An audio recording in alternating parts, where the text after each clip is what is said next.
Most families do not regret the home they bought. What they wish they had thought through earlier is how that home fits into their daily lifestyle.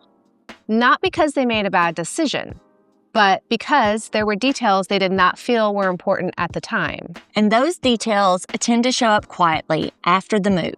Stay with us because by the end of this video, you will know what families usually notice only once the real life starts. This is not about mistakes, it's about hindsight. Things that seem small when you're touring homes matter a lot once routines settle in. So Casey, when most families start house hunting, they start thinking about the features, the bedrooms, the bathrooms, the square footage. What is the thing that you think that they miss when they very first start really looking at homes and comparing Wilson County to Sumner County? I think when they first start house hunting, people will fall in love with a particular house and not look at what's happening around in that community. They love just the house. They're just hyper-focused on the house, the amenities, and they're not looking about how that might affect their commute. How far is that from their commute? How does that affect after-school traffic? Right.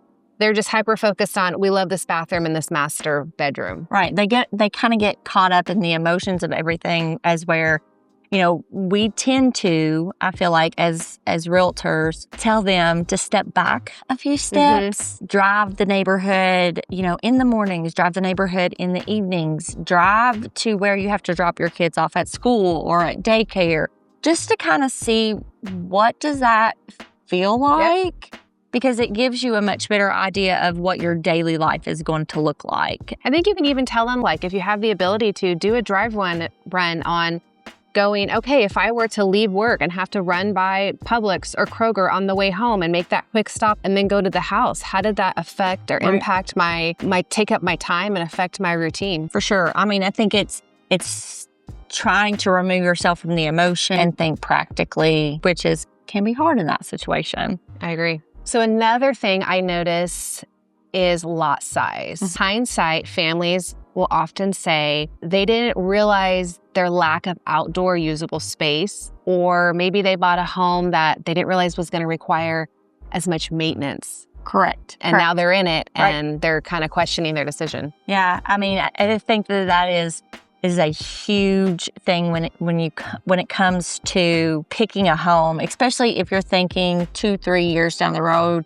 that you want to have a pool, or you're in that beginning stages of starting a family. And what does it look like to just take the kids outdoors? I know a current family that I'm working with right now, they're currently living in a townhouse with a young child.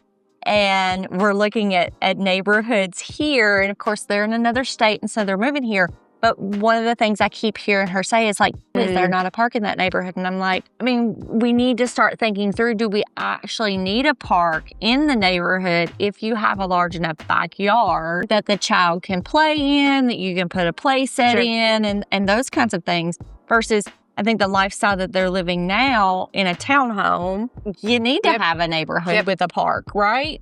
And so I feel like that really can make a difference. And then, we've got tons of outdoor activities like we talked about on the last in both neighborhoods. So I think it's great.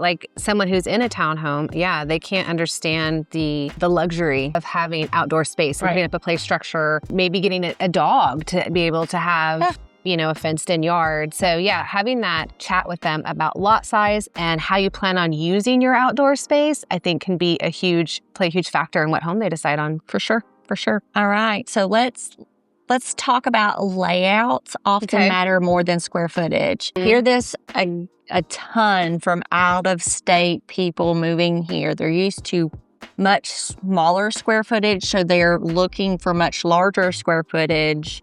And so when we start doing our searches, we're naturally searching based on the criteria that you're telling us, as a consumer, when not necessarily depending on the layout, you might not need the 3,600 or the 4,600 or the 5,000 square feet. You may 2,900 to 3,200 may be depending on the layout, the comfortableness.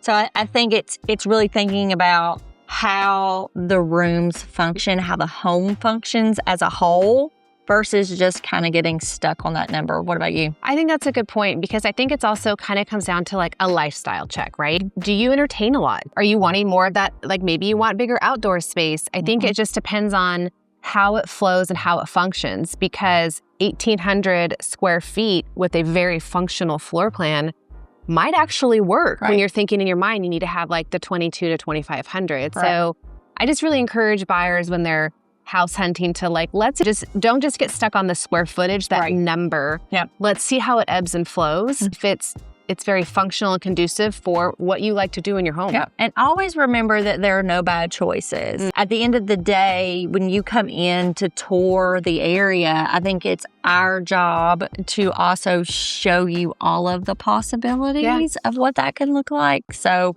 be open-minded. I think that's great. So I agree. So I think I noticed a lot, especially being in Wilson County, is we're a little bit spread out, right? So majority of our shopping may be over in the Providence area. Right. People may work on one side of Mount Juliet or even maybe downtown. So I think location is a big impact. And I don't think people always pause. I think they fall in love with the home. And then kind of piggybacking on what we were talking about earlier about how does this affect your routine? Because it will affect it in a very dramatic way eventually. Yep. Yeah, I think especially when you start looking at Sumner County and you're running into looking at, let's just say, let's pick on two neighborhoods in Sumner County right now, Durham Farms and Foxland. They both have some grand houses in them. Now, on the map, Durham Farms looks like it's very conveniently located to Target, to Walmart, to Publix, to all of your shopping. And it looks like Foxland is kind of far out. At the end of the day, it's the same drive into Target. Do you want to have traffic on your drive? Or do you want your drive to just, you're hopping on 386 and running in and getting off the exit. And the first time you really hit traffic is when you get off that exit to get into Target.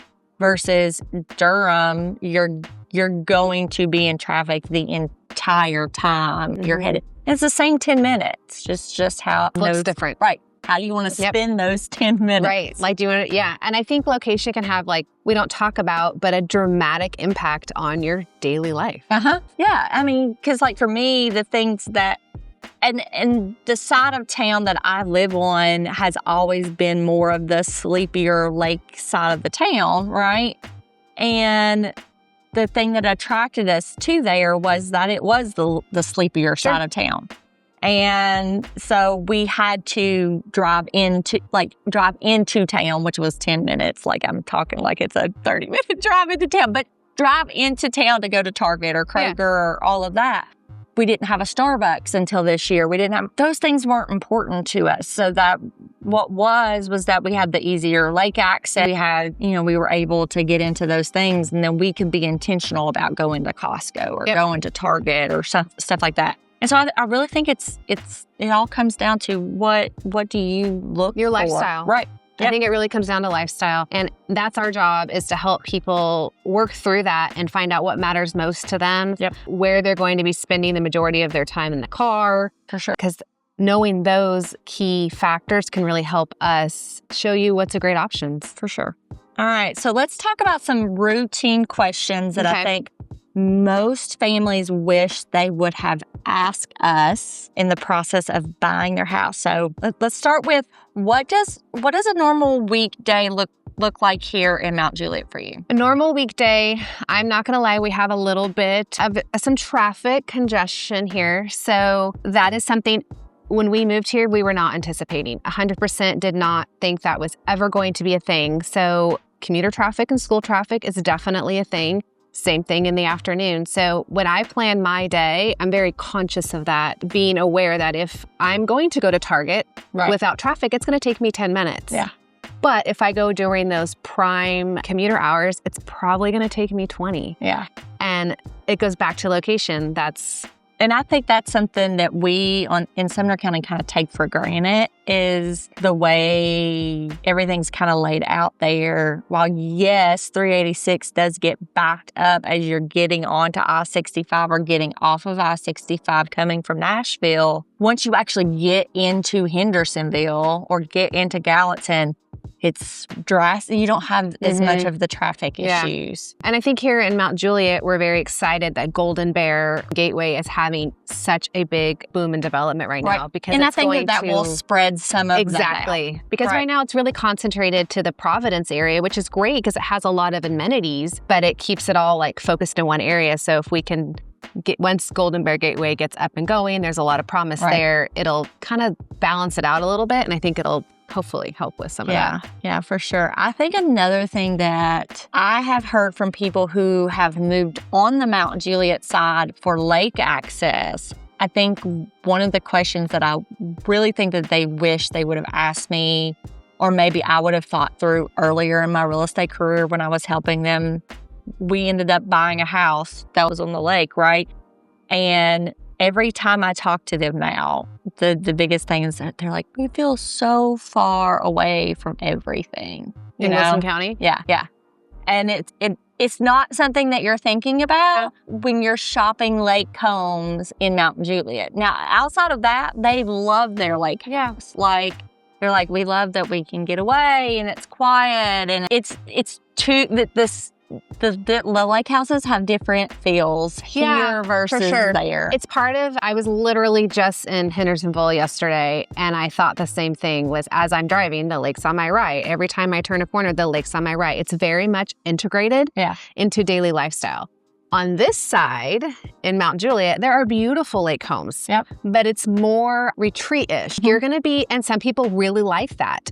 We actually looked at a home kind of up near the lake, and for us, it was not a good fit because it was we were just too remote. We were too far from a Publix. We were too far from getting on I-40. Like, we just were like, it's just not conducive for us. For sure. It's not, just different. Not wrong, but it's just different. Make for sure that you drop some questions in the comments for us. We would love to make some videos on your questions specifically regarding Wilson and Sumner counties. Hindsight does not always mean regret. It means perspective. Most families love their new home. They simply wish they had pictured daily life more clearly before choosing said home. If you're planning a move and want more conversations like this focused on how homes, locations actually fit, make for sure that you subscribe. And if you're still in the planning phase, clarity now can make the transition feel much smoother later. Bye.